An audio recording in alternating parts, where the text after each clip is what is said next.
నమస్కారం. ఈరోజు మనం హైదరాబాద్ రియల్ ఎస్టేట్ మార్కెట్ పై ప్రభావం చూపే కొన్ని ముఖ్యమైన లేటెస్ట్ అప్డేట్స్ చూద్దాం. నమస్కారం. ఈ సమాచారం అంతా మనకు ప్రముఖ తెలుగు ఇంగ్లీష్ న్యూస్ పేపర్ల నుంచి తీసుకున్నదే. అవును. అసలు ఈ కొత్త డెవలప్మెంట్స్ ఏంటి, మరి ఇవి హైదరాబాద్ వాసులపై రియల్ ఎస్టేట్ రంగంపై ఎలా ప్రభావం చూపుతాయో చూద్దాం. ఈ విశ్లేషణ మీకు అందిస్తున్న వారు Coldwell Banker Sutra property Hyderabad. Property, real estate ఇంకా హైదరాబాద్ లైఫ్ స్టైల్ పై ప్రభావం చూపే వార్తలపై మా ఈ క్యూరేటెడ్ అనాలిసిస్ తో అప్డేటెడ్ గా ఉండండి. సరే, మొదటి అంశంతో మొదలు పెడదాం. మూసీ నది గురించి కీలక ఆదేశాలు వచ్చాయి కదా. అవునండి, ముఖ్యమంత్రి రేవంత్ రెడ్డి గారు చాలా క్లియర్ గా చెప్పారు. మూసీ రివర్ రెజువెనేషన్, అదేనండి పునరుజ్జీవనం. దాని ద్వారానే వరద సమస్యకు శాశ్వత పరిష్కారం వస్తుందని, రాబోయే 100 ఏళ్ల అవసరాలకు తగ్గట్టుగా ఒక ప్లాన్ ఉండాలన్నారు. ఇంటిగ్రేటెడ్ ప్లాన్ అన్నమాట. అంటే తాగునీరు, వరద నీటి డ్రైనేజీ, మురుగునీటి వ్యవస్థ, ట్రాఫిక్ అన్ని కలిపి. ముఖ్యంగా సిటీలో ఎక్కడ వర్షం పడినా ఆ నీరు ఈజీగా మూసీలోకి వెళ్లిపోవాలి, అడ్డంకులేవి ఉండకుండాని స్ట్రిక్ట్ గా చెప్పారనమాట. 100 ఏళ్ల ప్లాన్ అంటే చాలా పెద్ద ఆలోచనే. మరి ఇప్పటి ఈ సిస్టమ్ సరిపోవడం లేదా? అస్సలు సరిపోవట్లేదు. ప్రస్తుత డ్రైనేజ్ వ్యవస్థ జస్ట్ 5 సెంటీమీటర్ల వర్షాన్ని కూడా హ్యాండిల్ చేయలేదు, తెలుసా? మొన్న చూసాం కదా, 4 గంటల్లోనే 15 సెంటీమీటర్లు పడింది కొన్ని చోట్ల. అదే కదా సమస్య. క్లైమేట్ చేంజ్ ఎఫెక్ట్ ఇది చాలా క్లియర్ గా కనిపిస్తుంది. నిజమే. అందుకే హుస్సేన్ సాగర్, దుర్గం చెరువు, మీరాలం ట్యాంక్, ఇలా అన్ని చెరువులను, కుంటలను నాలాల ద్వారా మూసికి లింక్ చేయడం, నాలాలను వెడల్పు చేయడం కూడా, ఇదంతా చాలా ఇంపార్టెంట్. ఇది జరిగితే లోతట్టు ప్రాంతాలకు వరద ముప్పు బాగా తగ్గుతుంది. సిటీ ఇన్ఫ్రాస్ట్రక్చర్ కూడా బెటర్ అవుతుంది కదా. లాజికల్. లాంగ్ టర్మ్ లో మూసీ నాలాల చుట్టుపక్కల అంటే ఆ ఏరియాల్లో రియల్ ఎస్టేట్ పై పాజిటివ్ ఇంపాక్ట్ ఉండొచ్చు. సరే, పాత బస్తీలో పార్కింగ్ గురించి కూడా ఏదో అన్నారు కదా. అవును, పాత బస్తీలో మల్టీ లెవెల్ పార్కింగ్ జోన్ల ఏర్పాటుకు కూడా ప్లాన్స్ రెడీ చేయమని ఆదేశించారు. ఓకే, ఇన్ఫ్రాస్ట్రక్చర్ ఒకవైపు, మరి ప్రభుత్వం దగ్గర ఉన్న ఆస్తుల సంగతి ఏంటి? ప్రభుత్వ భూముల లెక్కింపు గురించి కూడా వార్తలు వచ్చాయి. నిజమేనండి. రాష్ట్ర వ్యాప్తంగా అంటే అన్ని గవర్నమెంట్ డిపార్ట్మెంట్స్ కింద ఉన్న ల్యాండ్ డీటెయిల్స్ విలేజ్ లెవెల్ నుంచి సమగ్రంగా లెక్కించాలని గవర్నమెంట్ డిసైడ్ చేసింది. దీని ఉద్దేశం ఏంటి? మెయిన్ ఉద్దేశ్యం ఈ చెరువు శిఖం ల్యాండ్స్, వక్ఫ్, దేవాదాయ పూరంబోకు భూములు ఉంటాయి కదా, వాటి ఆక్రమణలను ఆపడం. స్టేట్ లో సుమారు 13.82 లక్షల ఎకరాల ప్రభుత్వ భూమి ఉందని ఒక అంచనా. చాలానే ఉంది. కానీ సరైన లెక్కలు, మానిటరింగ్ లేక ఆక్రమణలు జరుగుతున్నాయన్నమాట. త్వరలో విలేజ్ అడ్మినిస్ట్రేటివ్ ఆఫీసర్స్, లైసెన్స్డ్ సర్వేయర్ల రిక్రూట్మెంట్ కూడా ఉంది కదా. అవును. ఆ టైంలో ఈ లెక్కింపు ఇంకా ఇంపార్టెంట్ అవుతుంది. అంటే ఈ లెక్కింపు వల్ల బహుశా ల్యాండ్ అవైలబిలిటీ, ప్రైస్ల మీద కూడా కొంత క్లారిటీ వస్తుందంటారా? ఖచ్చితంగా. మానిటరింగ్ పెరిగితే ఎన్క్రోచ్మెంట్స్ తగ్గుతాయి, గవర్నమెంట్ కి వాళ్ళ ల్యాండ్స్ పై క్లారిటీ వస్తుంది. ఇది మార్కెట్ లో ల్యాండ్ అవైలబిలిటీని, ప్రైసింగ్ ను ప్రభావితం చేసే ఛాన్స్ ఉంది. రైట్. భూముల లెక్కలతో పాటు బిల్డింగ్ రూల్స్ లో కూడా చేంజెస్ వస్తున్నాయి కదా. అవును, కొత్త బిల్డింగ్ బైలాస్ కోసం, అంటే నిర్మాణ నిబంధనలు, వాటి కోసం గవర్నమెంట్ కసరత్తు చేస్తుంది. ఓహో.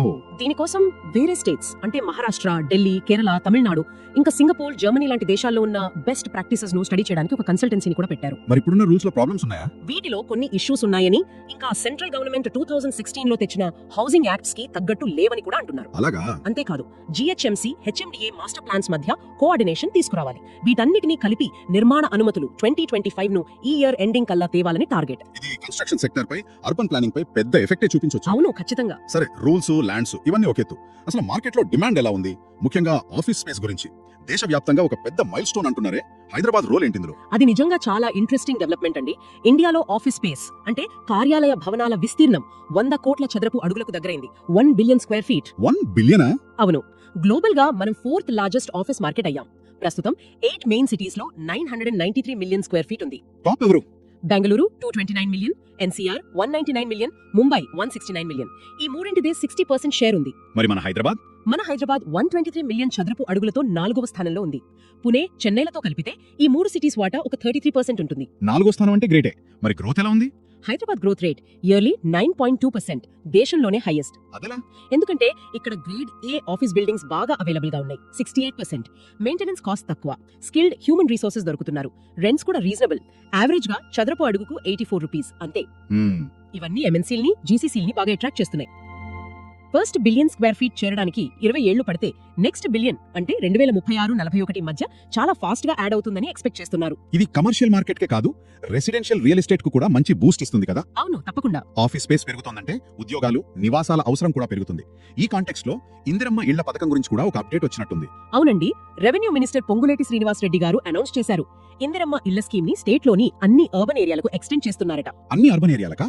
అంటే అవును, వరంగల్, కరీంనగర్, నిజామాబాద్, మహబూబ్ నగర్ ఇలా అన్ని మున్సిపాలిటీలు, కార్పొరేషన్లకు హనుమకొండలో డబుల్ బెడ్రూమ్ ఇళ్ల ప్రారంభోత్సవంలో చెప్పారు. దీనివల్ల ఎవరికి లాభం? పాలిటిక్స్ తో సంబంధం లేకుండా అర్హులైన పేదలందరికీ ఇళ్లివ్వటమే గవర్నమెంట్ లక్ష్యమని మంత్రి గారన్నారు. ఇది అర్బన్ ఏరియాల్లో అఫోర్డబుల్ హౌసింగ్ సప్లైని పెంచుతుంది. చిన్న టౌన్స్ లో కూడా కన్స్ట్రక్షన్ యాక్టివిటీని ఎంకరేజ్ చేయొచ్చు. చూశారు కదా, ఒక పక్క మూసీకి కొత్త ప్లాను, మరో పక్క ప్రభుత్వ భూముల లెక్కలు, కొత్త బిల్డింగ్ రూల్స్, ఆఫీస్ స్పేస్ ఏమో బూమింగ్ లో ఉంది. ఇటు అర్బన్ హౌసింగ్ స్కీమ్స్, చాలా మార్పులు ఒకేసారి జరుగుతున్నాయి. నిజమే. వీటన్నింటినీ కలిపి చూస్తే ఏమర్థమవుతోంది? హైదరాబాద్ చాలా చాలా వేగంగా మారుతోందనిపిస్తుంది. ఇక్కడ ఒక ముఖ్యమైన ప్రశ్న ఆలోచించాల్సిన అవసరం ఉంది అనిపిస్తోంది నాకు. ఏంటది?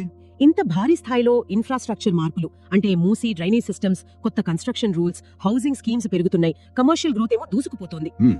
వీటన్నిటి నేపథ్యంలో రాబోయే 10 ఏళ్లలో హైదరాబాద్ లోని డిఫరెంట్ జోన్ల స్వరూపం ఎలా మారొచ్చు, అక్కడి లైఫ్ స్టైల్ ఎలా ఉండొచ్చు, ఏ ఏరియాలు ఎక్కువగా ట్రాన్స్ఫార్మ్ అవుతాయి అంటారు? ఇది ఆలోచించాల్సిన విషయం కదా. అవును, మంచి పాయింట్. ఈ విశ్లేషణలో మాతో పాటు ఉన్నందుకు ధన్యవాదాలు.